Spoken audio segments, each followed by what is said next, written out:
bulletproof vests, wear Highlander Mage for protection. Did he, like, forget? If he brings back the frog and concedes, that'll make my day.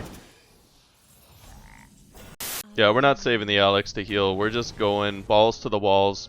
What's up guys, I'm Crispy Waffles. If you're looking for the best mage decks, guides, tips and tricks, legend walkthroughs, look no further. You could say I have a bit too many mage games played. I want to share all the tips and tricks I've got with you. Make sure you can get that legend quick and easy every single month. Make sure you like and subscribe and ring that bell so you don't miss any of the action. And also, I like to fantasize that I'm Goku, and every like, subscribe, and comment is more energy fueling my spirit bomb. Let's do this, Leroy! Alright, let's see what we can do. We got Highlander Mage, Reno Mage, Dragon Mage, whatever you want to call it. Tempo Mage. We're the opponent to start us off. It's a nice surprise.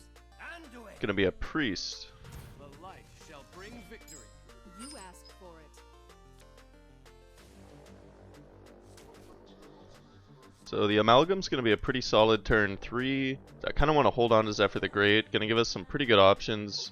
Don't really need the Doomsayer, not gonna give us all that much use against a Resurrect Priest.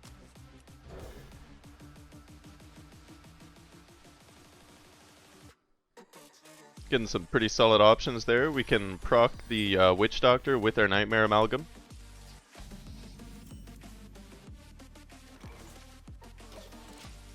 So it's really tempting to use the coin, but we'll hold on to it. It's just going to give us a bit more value later on. See what kind of spell we can get. Arcane Intellect is going to be pretty good here. This deck just has absurd draw power, so getting that is gonna be huge. Nightmare Amalgam is just really good value. 3-4 on turn 3. It's as good as it gets. Blowing a Shadow Word Pain already. That's pretty good. Just baiting out all the removal we can early on. Twilight Drake is going to be pretty bad for him to deal with. Oh, it looks like he didn't have an answer for the Twilight Drake. That's good. We'll continue to build on that board. Brightwing's going to let us keep a pretty nice hand size. And, ooh, beautiful legendary minion there. Okay, with that Arcane Intellect and Stargazer Luna, we're just going to be able to draw our entire deck. We're building that board. We have plenty of options for drawing in hand. Kind of want to polymorph that, or sorry, I want to hex that Defender. Just remove it from the cards he'll be able to bring back later with Enzoth. And then that just lets us keep the pressure on. Gonna put him in a really scary spot if he isn't able to wipe the board right away. Oh, baiting out the Light Bomb.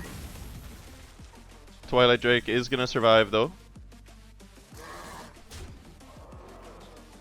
Let's see what we can get from Power Creation. Eccentric Scribe, that's going to be really hard for him to get rid of, and then even when he does, its Death Rattle makes it sticky. So that's like 8 more damage that he's going to take if he tries to clear everything. Really happy that we hexed that Defender. Not gonna be bringing it back. Whoops. Did he, like, forget? If he brings back the frog and concedes, that'll make my day.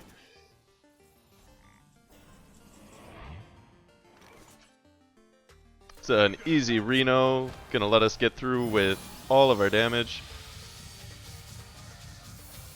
And that's actually lethal. Good game.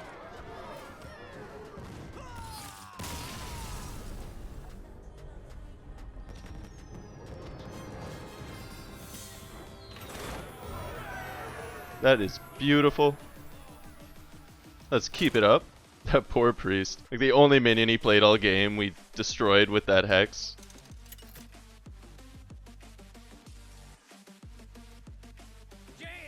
Okay, looks like we got a shaman. You asked for it. So Doomsayer and Infested Goblin, that's going to give us a solid turn 2 and 3. Conjurer's Calling is pretty good, but against the aggro heavy shamans, it's just not really worth holding on to at all.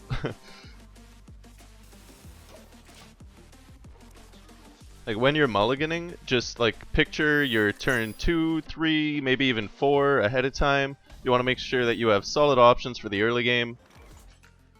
Or like if there's shaman, you want to hold on to an option that you might have that'll clear that hair evolve, or just try and think of the dirtiest thing your opponent can do and like what options you have that could deal with that. And then just base your mulligan accordingly. While also trying to have like a strong turn 2 or 3 or like maybe 4 if you have the coin. And then there are of course exceptions, but looks like he's tossing out the Dirty Rat. So we'll toss out the Doomsayer. That's going to prevent him from being able to hair and coin out that evolve, which is like worst case scenario, that's what he was hoping to do there. Just setting him back that 1 extra turn is huge, because now we can get that Twilight Drake out, which is going to be 4/6, just really hard to deal with. Even going to be able to take out his totem.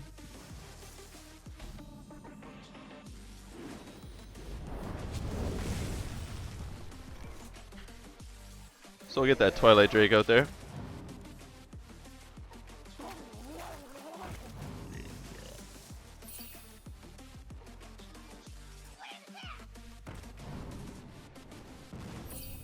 Yeah, like that's just gonna soak an insane amount of damage for us. Even if he does manage to kill it, like there goes so many options from his hand.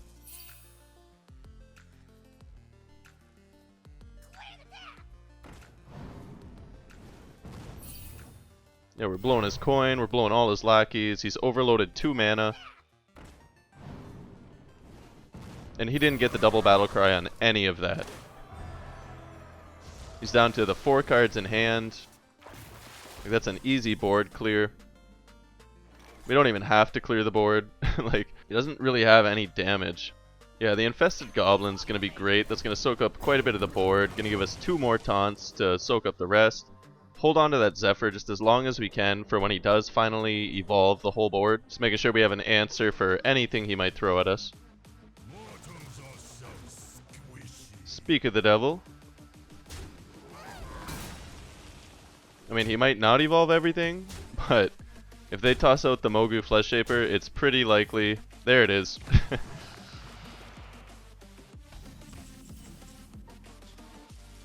So that 4/5 can attack. That board's actually not all that scary. We have plenty of health, so we're not in the worst position. As long as we clear that 5/5 so we can evolve it again next turn, this board is totally manageable. Just 2 2/3s and a 1/1. He's down to 3 cards in hand, so I'm okay blowing the Zephyr here. Just give us something to get rid of that turtle. Yeah, Shadow Word Death will do it. Even got that 1 mana left to throw one of our taunts.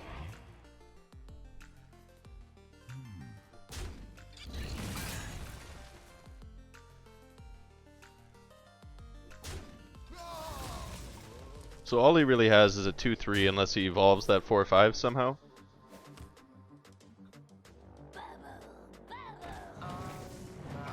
Which you gotta expect they'll be able to do.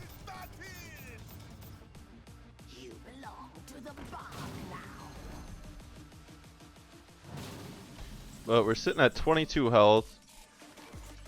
All in all, we're in a great spot. Yeah, we'll toss out the Ziliax. That'll clear his 4/3. Force him to blow some form of removal or trade a minion for it. And then we'll see what we can get with the Book of Specters. That's some great options. Getting that Reno and the Dragon Maw Scorcher. Just 1 damage to all minions or 10 damage to all his minions. Like, we're gonna start building that board and he's just not gonna be able to keep up.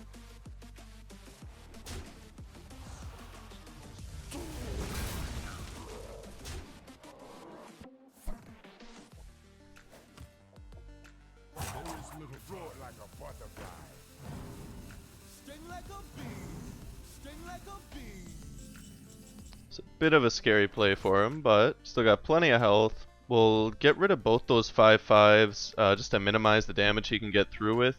And that'll make the board a lot more manageable for the Reno. 6/6 with Rush and Wind Fury. That's pretty good for two 5/5s. Instead of tossing out that 1/1 with Taunt, we're going to hold on to it. Just make sure that Mountain Giant's as easy to play as possible when we do get around to it. And we're not really desperate enough to need to throw out that 1/1 Taunt at the moment.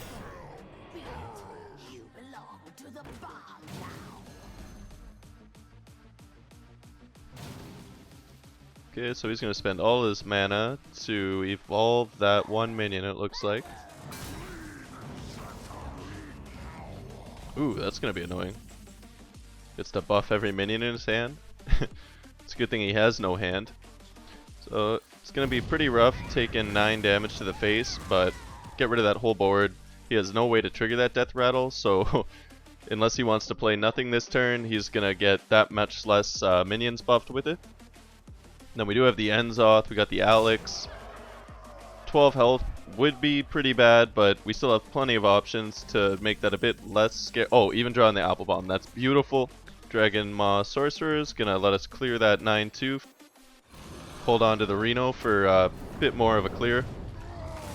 And then Brightwing's gonna keep our hand at the same size and give us a random legendary minion to... Okay, so we probably won't end up playing that, but the game draws out for another 20 turns, then that's going to be a pretty solid play.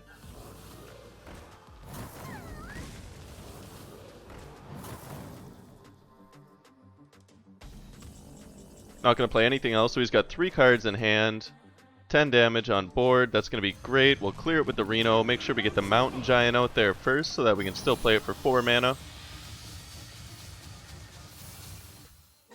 And that's going to be the turning point for the game. Unless he does something crazy and kills us right here and now, we can Alex back up to full, we can start healing with our death rattles, and even Enzoth them back out.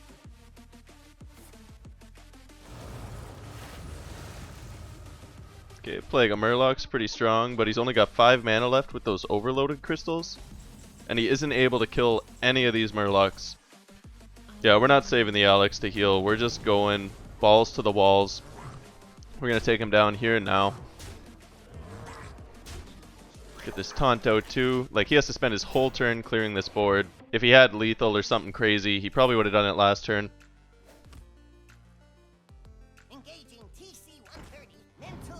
Ooh, that's rough. He actually got the worst 2 options he could have got. I don't think it really would have mattered. Yeah, ends up losing the taunt. Good game.